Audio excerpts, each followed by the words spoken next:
pour toutes ces précisions. Parlons maintenant du boom de la vente à domicile.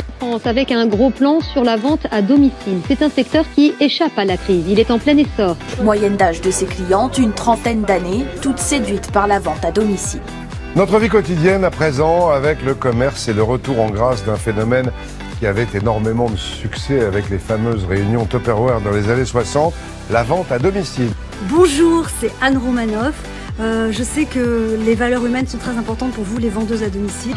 8 heures de vente par semaine et des revenus de 500 € par mois. Il m'a fallu un complément de revenus parce qu'aujourd'hui la vie fait qu'il faut des compléments de revenus. On ne pourrait pas partir en vacances, on ne pourrait pas se faire les petits plaisirs comme on fait. Jeux de société, lingerie fine, ustensiles de cuisine et j'en passe.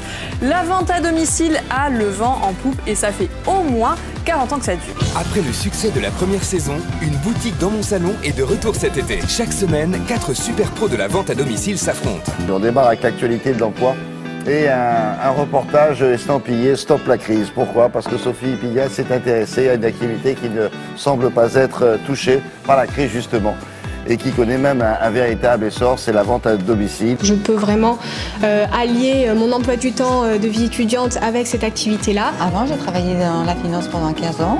Suite à un chômage, j'ai voulu prendre une autre orientation professionnelle. Et je me suis tournée vers la vente à domicile, ce qui correspondait plus bien à ce que j'attendais puisque je voulais gérer mon temps et être disponible pour mes enfants. Tout type de société confondue, c'est entre 20 et 30 000 recrutements annuels qui sont effectués. La vente en Réunion a traversé 6 décennies pour devenir un marché porteur avec 4 milliards de chiffre d'affaires.